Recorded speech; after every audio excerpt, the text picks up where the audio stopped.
नमस्कार। हमारा देश और पूरा विश्व आज कोविड-19 की चुनौती का सामना कर रहा है। कोविड-19 अभी खत्म नहीं हुआ है। ऐसे में हमारा फर्ज है कि हम सतर्क रहें।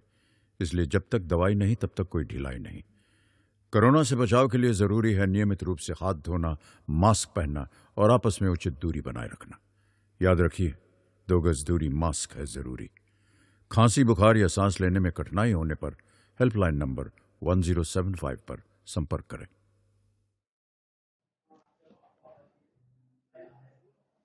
बच्चों, रीढ़ की हड्डी भाग 1 में हमने लेखक का साहित्यिक परिचय, पात्र परिचय, पाठ के मुख्य अंश, शीर्षक, उनका मूल उद्देश्य को समझा, पढ़ा। इस पाठ में आगे हम पाठ्य पुस्तक पर आधारित प्रश्न व अन्य प्रश्नों को पढ़ेंगे, समझेंगे, जो परीक्षा की दृष्टि से महत्वपूर्ण है और उपयोगी है। बच्चों, हम कुछ पंक्तियां बोलना चाहती हूँ जो प्रसाद जी के द्वारा लिखी गई हैं। द्विवेदी युग और छायावाद से ही नारी के प्रति दृष्टिकोण में परिवर्तन आया है और प्रारंभ भी हुआ है। पंक्तियां हैं। तुम भूल गए पुरुषत्व मोह में कुछ सत्ता है नारी की, समरसता है संबंध बनी, अधिकार है अधिकारी की। तो बच्चों, इसमें यही कहा गया है कि हम जो सदियों से नारी पिछड़ी हुई थी, उसे दबा कर रखा गया था, तो द्विवेदी युग और छायावाद के द्वारा नारी के उत्थान के लिए कार्य किया गया है। और रीढ़ की हड्डी एकांकी इसी बात को दर्शाता है कि हम आधुनिक जरूर हो गए हैं, मगर हमारी विचारधारा अभी भी पिछड़ी हुई है। अब हम रीढ़ की हड्डी एकांकी की समीक्षा पढ़ेंगे और समझेंगे। इस एकांकी में लेखक ने समाज पर, व्यक्ति पर, परंपराओं और मान्यताओं पर करारा व्यंग्य किया है। इस एकांकी में गोपाल प्रसाद और शंकर जैसे लोग हैं जो स्त्री शिक्षा के विरोधी हैं। शंकर एक व्यक्तित्वहीन और चरित्रहीन लड़का है जिसको कई बार अपमानित होना पड़ा है। गोपाल प्रसाद चतुर, चालाक, बड़बोला, हंसोड़, स्त्री पुरुष या लिंग भेद में विश्वास रखता है। रामसरू, जो उमा के पिता हैं, लड़की की शादी को लेकर चिंताग्रस्त हैं, स्त्री शिक्षा के पक्ष में हैं पर विवश हैं। प्रेमा उमा की माँ है जो अशिक्षित है, असहाय माँ है पर घर गृहस्थी में कुशल है। और उमा एक शिक्षित, समझदार, माता पिता की मान मर्यादा रखने वाली तथा आत्मसम्मान के साथ विद्रोही लड़की भी है। विभिन्न चरित्रों के माध्यम से एकांकी की पटकथा सार्थक लगती है। इस एकांकी में वर और वधू दोनों ही अपनी कमजोरी छिपाने का प्रयास करते हैं। जब भी कोई संबंध होता है बच्चों परिवार में, तो वर पक्ष भी अपनी कमजोरियां छिपाते हैं और वधू पक्ष वाले भी। और इस एकांकी में दोनों को ही ये दर्शाया गया है। शंकर के जो पिता हैं वह शंकर की कमजोरियां छिपा रहे हैं, उसके चरित्र को छुपा रहे हैं। और दूसरी ओर जो रामस्वरूप हैं, उमा के पिता हैं, वे उसकी शिक्षा दीक्षा के बारे में बताना नहीं चाहते हैं। इस तरह से दोनों ही पक्ष अपनी अपनी कमजोरियों को छिपाते हैं और समझौता करने के लिए तैयार रहते हैं। इस एकांकी में उमा एक ऐसी पात्र है जो परिस्थितियों से समझौता नहीं करती है, विद्रोह करती है और दोनों पक्षों की कमजोरियां, कमियां प्रत्यक्ष हो जाती हैं। इस पाठ में शंकर भी एक महत्वपूर्ण पात्र है, लेकिन स्वाभिमान की कमी है।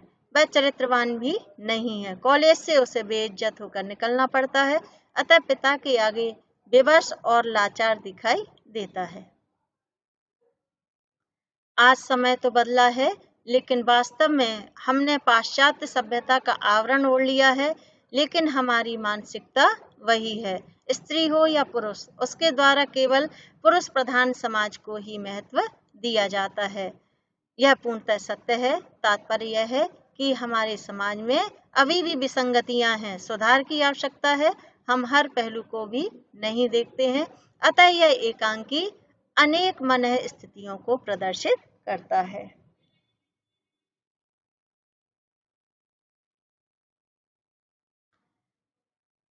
अब हम आते हैं पाठ्य पुस्तक पर आधारित प्रश्नों के ऊपर।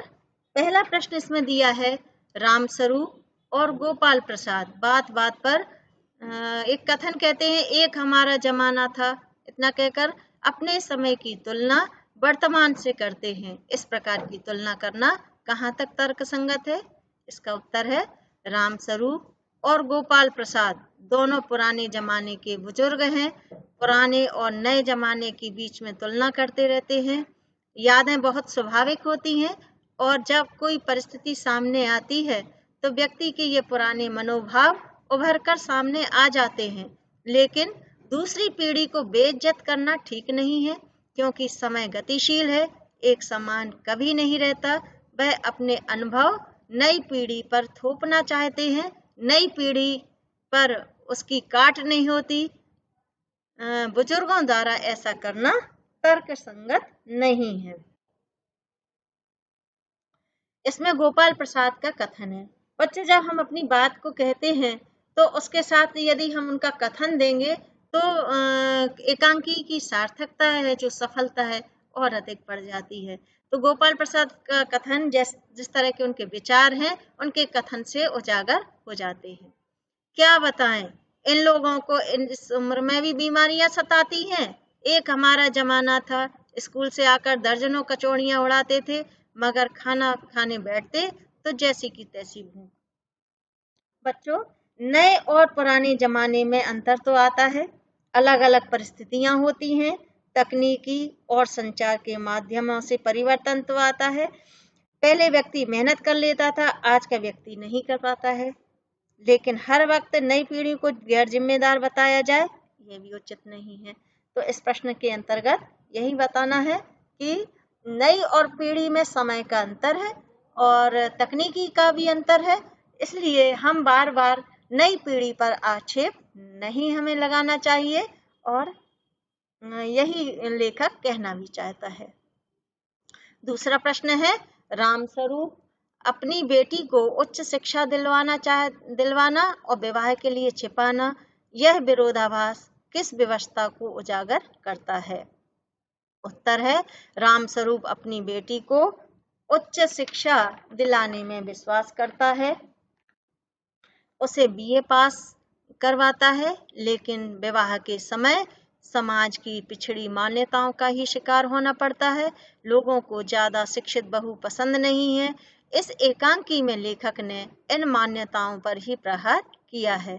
सास ससुर ऐसा मानते हैं कि पढ़ी लिखी बहू नियंत्रण में नहीं रहेगी, नखरे करेगी, विरोध करेगी, प्रश्न करेगी, चुनौती देगी, इसलिए स्वयं का घर गृहस्थी पर वर्चस्व बना रहे, इसलिए कम पढ़ी लिखी बहू को ही पसंद किया जाता है, और माँ भी अपने पिता के आगे विवश हो जाती है। इसमें रामस्वरूप का कथन दिया गया है। बात काटकर, जब रामस्वरूप अपनी प्रेमा यानी पत्नी से कहते हैं कुछ बात छुपानी है और उसी से संबंधित वो अपना कथन कह देते हैं, बात काटकर, अरे चुप चुप, तुम्हें कतई जुबान पर अपनी काबू नहीं है।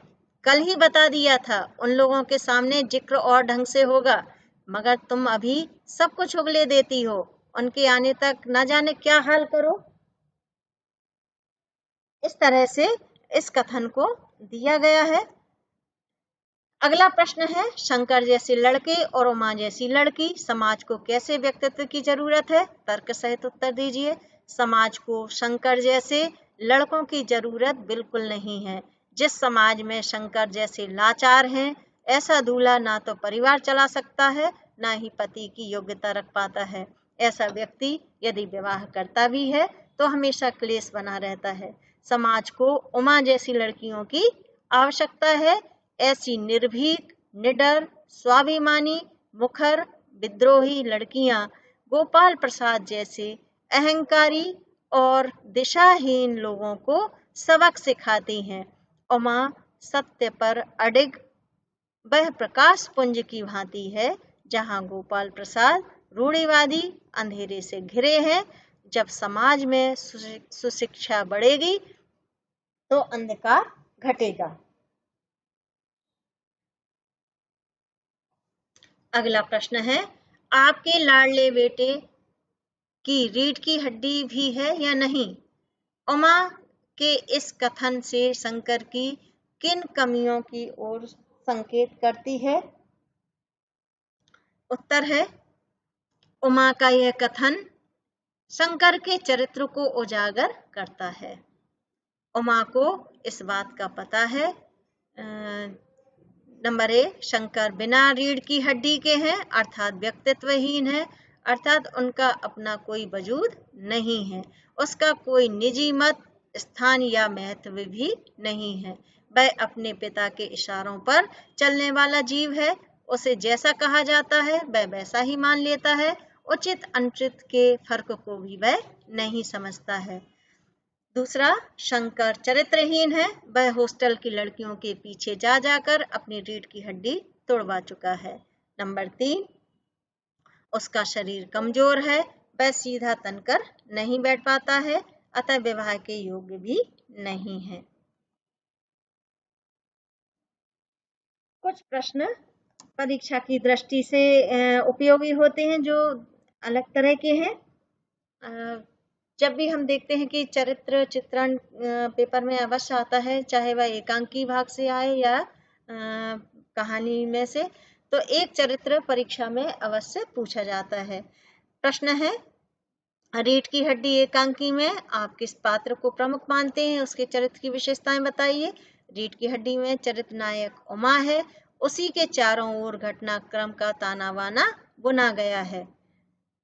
बच्चों, जब भी हम किसी के चरित्र के बारे में बताते हैं, चाहे वह कहानी हो, चाहे एकांकी या नाटक हो, तो जब हम चरित्र नायक की विशेषताएं बताएंगे तो उससे संबंधित कथन को अवश्य उसमें जोड़ देंगे, जिससे उसका चरित्र उभर कर सामने आए। पहला उसकी जो विशेषता है, पहला जो गुण है, सुंदर और रूपवान या गुणवान। उमा स्वाभाविक रूप से सुंदर और गुणवती है, उसे गोपाल प्रसाद बिना सजे संवरे ही पसंद कर लेते हैं। उसे संगीत, पाक कला, सिलाई कढ़ाई, पेंटिंग का अच्छा ज्ञान है, वह सादगी से रहती है। दूसरा है सुशिक्षित, उमा ने उच्च शिक्षा प्राप्त की है, वह बीए पास है, वह स्वस्थ विचारों वाली लड़की है, उसे चरित्रहीनता, निर्बलता, कायरता पसंद नहीं है, अतः शंकर की कमियां बताने में वह संकोच नहीं करती। तीसरी विशेषता उमा की है स्वाभिमानी। उमा लड़कियों के साथ होने वाले दोहरे व्यवहार से खिन्न है, दुखी है। वह उससे गोपाल प्रसाद के द्वारा जब अनर्गल प्रश्न किए जाते हैं तो वह आहत हो जाती है। वह स्त्री को निर्जीव वस्तु मानने को अनुचित मानती है। वह आवेश में बोलती है, जी हाँ, और हमारी बेइज्जती नहीं होती जो आप इतनी देर से माप तोल कर रहे हैं। तो इस कथन में उमा का स्वाभिमान बढ़ चढ़कर बोलता है। लेखक ने उमा के स्वाभिमान को इस कथन के द्वारा इंगित किया है। फिर है स्पष्ट वक्ता। वह स्पष्ट वक्ता है, इसलिए सच को झूठ के रूप में नहीं बोलती। उमा, जैसे बच्चों पहले भी बताया कि स्पष्ट वक्ता है, वह अपने परिवार की कमजोरी भी बता देती है और वर पक्ष की कमजोरियां हैं उसको भी वह उजागर कर देती है, जिस तरह से वह स्पष्ट वक्ता है। और यदि हम बच्चों एक लाइन लिखते हैं कि वह स्पष्ट वक्ता है इसलिए सच को झूठ के रूप में नहीं बोलती, तो हम उसके सपोर्ट में या उसको प्रमाणित करने के लिए उसका कथन अवश्य लिख देंगे। उमा का कथन है, जरा अपने लड़के से पूछिए कि लड़कियों के इर्द गिर्द घूम रहे थे, वहां से कैसे भगाए गए थे। इनसे पूछिए किस तरह नौकरानी के पैरों को पकड़कर मुंह छिपाकर भागे थे। तो वह सारी कमी की पूर्ति कर देती है अपने कथन के द्वारा। अगला प्रश्न है, राम स्वरूप अपनी बेटी की शादी में पढ़ाई लिखाई की बात छुपाना चाहते हैं, हम इसे किस प्रकार बदल सकते हैं। उत्तर है, राम स्वरूप लड़की के पिता हैं, उनका दायित्व है कि वह अच्छे घर में लड़की का विवाह कर दें। यद्यपि लड़कियों की शिक्षा दीक्षा के भी पक्षधर हैं, फिर भी लड़के वालों के सामने उनकी नहीं चलती है। संबंध के लिए जो मिलता है वह कम पढ़ी लिखी बहू ही चाहते हैं और संबंध नहीं बन पाते हैं, इसलिए जानबूझकर बेटी की पढ़ाई लिखाई छिपाना पड़ती है। आज हमें समाज की गलत विचारधारा को बदलने के लिए कार्य करना चाहिए। हम शिक्षित लड़कियों में गुणों का प्रसार कर सकते हैं। शिक्षित बहू से परिवार को क्या लाभ हो सकता है? यदि बहू को उपेक्षित किया जा रहा है तो हमें अपने विचार प्रकट हम कर सकते हैं। हिंदी एकांकी को नाटक विधा से अलग करने के लिए काफी संघर्ष करना पड़ा। प्रथम एकांकी जयशंकर प्रसाद जी की रचना एक घूंट को माना जाता है। अब हम बच्चों एकांकी के विधा का जो विकास क्रम है उसको जानेंगे। पहला युग है भारतेंदु युग अथवा द्विवेदी युग, जो 1875 से 1928 ईस्वी तक रहा। दूसरा था प्रसाद युग 1929 से 1937 ईस्वी तक। प्रसादोत्तर युग 1938 से 1947 ईस्वी तक। और स्वतंत्रोत्तर युग स्वतंत्रता के बाद का युग 1948 से अब तक। विकास के आगे बढ़ाते हुए इसका प्रथम चरण था भारतेंदु एवं द्विवेदी युग में प्रचलित परंपराओं, कुप्रथाओं, सामाजिक राष्ट्रवादी एवं शासन प्रणाली को आधार बनाकर एकांकी लिखे गए। इस युग में एकांकीकारों में भारतेंदु हरिश्चंद्र, बालकृष्ण भट्ट, देवकीनंदन खत्री, अयोध्या सिंह उपाध्याय आदि हैं। तो बच्चों इसमें जो भारतेंदु युग रहा उसमें सामाजिक और राष्ट्रीय विचारधारा को लेकर रचनाएं लिखी गईं। गद्य की कई विधाओं का जन्म हुआ। एकांकी और नाटक भी इसका हिस्सा है। भारतेंदु हरिश्चंद्र ने भारत दुर्दशा, अंधेर नगरी जैसे नाटक को लिखा जो भारतीय शासन प्रणाली की ओर इशारा करती है। और इस एकांकी के अंतर्गत भारतेंदु जी ने अंग्रेजों की शासन व्यवस्था पर करारा व्यंग भी किया है। द्वितीय चरण इस युग में पाश्चात्य शैली का अनुकरण किया गया तथा समाज की तत्कालीन अवस्था का चित्रण हुआ है। प्रसाद जी का एकांकी एक घूंट सरस्वती पत्रिका में प्रकाशित हुआ। इस युग में डॉक्टर रामकुमार वर्मा, सुदर्शन, बद्री नारायण भट्ट आदि एकांकीकार थे। तृतीय चरण इस युग में यथार्थवादी एकांकी लिखे गए। यथार्थवादी का तात्पर्य है वास्तविक, जो वास्तविक जीवन की घटनाओं से संबद्ध होते हैं। द्वितीय विश्व की विभीषिका ने विश्व एकांकीकारों को भी झकझोर दिया था। सेठ गोविंद दास, जगदीश चंद्र माथुर, उदय शंकर भट्ट, विष्णु प्रभाकर इस युग के प्रसिद्ध एकांकीकार थे। चौथा चरण इस युग का दृष्टिकोण लेखकों के लिए प्रगतिवादी था। पूंजीवाद का विरोध होने लगा था। एकांकी रचनाओं को राजकीय प्रोत्साहन मिला। सबसे पहले 1958 में दिल्ली में संगीत नाटक अकादमी की स्थापना हुई। इसमें मोहन राकेश का नाम सर्वोपरि है। इस प्रकार एकांकी आज भी यौवन पर बना हुआ है। बच्चों अब हम देखते हैं एकांकीकारों के नाम और उनके प्रसिद्ध एकांकी। पहले लेखक हैं जयशंकर प्रसाद। इनका पहला एकांकी एक घूंट जो सरस्वती में प्रकाशित हुआ था। दूसरे एकांकीकार हैं राधाचरण गोस्वामी, इनका प्रसिद्ध एकांकी भारत माता है। तीसरे जगदीश चंद्र माथुर, जिसका हमने अभी पूरा पाठ पढ़ा है, मेरी बांसुरी इनका पहला एकांकी था। डॉक्टर रामकुमार वर्मा, जिसे आपने दीपदान के रूप में पढ़ा होगा, मोहन राकेश, आषाढ़ का एक दिन।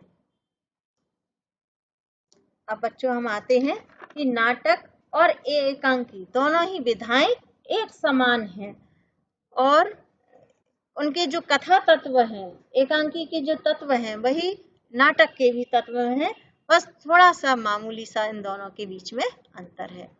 नाटक और एकांकी में जो अंतर है वो स्पष्ट है। पहला, नाटक दृश्य काव्य का एक विस्तृत रूप है और एकांकी काव्य का लघु रूप। अर्थात कहने का तात्पर्य है कि जो नाटक विधा है बहुत ही विस्तृत होती है, बड़ी होती है, और एकांकी उसी दृश्य काव्य का छोटा रूप सामने आता है। दूसरा, नाटक में अनेक अंक होते हैं, एकांकी में एक ही अंक होता है। नाटक चूंकि बड़ा होता है तो कई तरह की घटनाएं उसमें होती हैं, कई तरह के पात्र उसमें होते हैं जिनका वर्णन उसमें होता है, कई अंकों में वह लिखा जाता है, और ये नाटक को एक बैठक में हम नहीं पढ़ पाते हैं। एकांकी एक ही अंक का होता है, उसमें पात्रों की संख्या भी कम होती है, एक ही अंक होता है, चूंकि उसे एक बैठक में हम पढ़ सकते हैं और समय भी कम लगता है। तीसरा, दोनों में अंतर है, नाटक में एक कथा के साथ कई गौण प्रासंगिक कथाएं जुड़ी रहती हैं, एकांकी में एक ही कथा का अस्तित्व होता है। नाटक में कई कथाएं जुड़ी होती हैं, कई पात्र होते हैं, उनसे संबंधित प्रासंगिक कथाएं जुड़ी रहती हैं, जबकि एकांकी में हमने देखा, अभी हम रीढ़ की हड्डी पढ़े हैं, उसमें केवल वर पक्ष के द्वारा वधु पक्ष के घर में मेहमान के रूप में आना, लड़की को देखना, पसंद करना और वापस चले जाना, इस तरह की कथा उसमें दी गई है। तो वही चीज उसमें बताई है, एक ही अंक में उसे प्रस्तुत कर दिया गया है। चौथा अंतर, नाटक में संकलन त्रय की एकता पर विशेष स्थान, घटना, समय पर बल नहीं दिया जाता है, जबकि एकांकी में संकलन त्रय की एकता पर विशेष बल दिया जाता है। मंचन करते समय इन तीनों का स्थान, घटना तथा समय का ध्यान रखा जाता है। संकलन त्रय नाटक में विशेषता बल नहीं देते हैं, यद्यपि वह तत्व है, लेकिन क्योंकि एक स्थान पर नाटक को दिखा पाना संभव नहीं हो पाता, जबकि एकांकी में संकलन त्रय पर विशेष बल दिया जाता है। वही एकांकी सफल माना जाता है जिसमें संकलन त्रय के तीनों तत्व एक समान दिखाए जा सके। अगला अंतर, नाटक के कुछ उदाहरण दिए गए हैं। चंद्रगुप्त जयशंकर प्रसाद का प्रसिद्ध नाटक है, ध्रुव स्वामिनी जयशंकर प्रसाद का नाटक है। इसी तरह से दीपदान डॉक्टर राम कुमार वर्मा और पृथ्वीराज की आंखें, ये भी डॉक्टर राम कुमार वर्मा के द्वारा लिखा गया है। बच्चों, दोनों में अंतर दिए गए हैं नाटक और एकांकी में। बस पांचवें में जो 5वें नंबर का अंतर है नाटक और एकांकी के भाग में, बस समानता भी इसमें यही है कि जयशंकर प्रसाद ने भी ऐतिहासिक पृष्ठभूमि को लेकर अपने नाटक एकांकी लिखे हैं, और डॉक्टर राम कुमार वर्मा के द्वारा भी ऐतिहासिक पृष्ठभूमि को लेकर नाटक एकांकी लिखे गए हैं। एकांकी कार्य के प्रमुख तत्व और हम इसको जानेंगे। जिस तरह से 6 तत्व 7 तत्व नाटक के अंतर्गत होते हैं, उसी तरह से एकांकी के अंतर्गत भी तत्व आते हैं, जिनमें कथा वस्तु या कहानी हम जिसे कह सकते हैं। दूसरा होता है कथोपकथन या संवाद, जिसे वार्तालाप या संवाद के माध्यम से कहानी आगे बढ़ती है। यह एकांकी या नाटक का प्रमुख तत्व होता है, और संवाद के माध्यम से ही कथा वस्तु या कहानी आगे बढ़ती है और अंतिम स्थिति तक पहुंचती है। पात्र एवं चरित्र चित्रण, जहां संवाद होगा वहां चरित्र चित्रण या पात्रों की आवश्यकता होगी। पात्रों के माध्यम से संवाद बोले जाते हैं और कथा वस्तु को आगे बढ़ाया जाता है।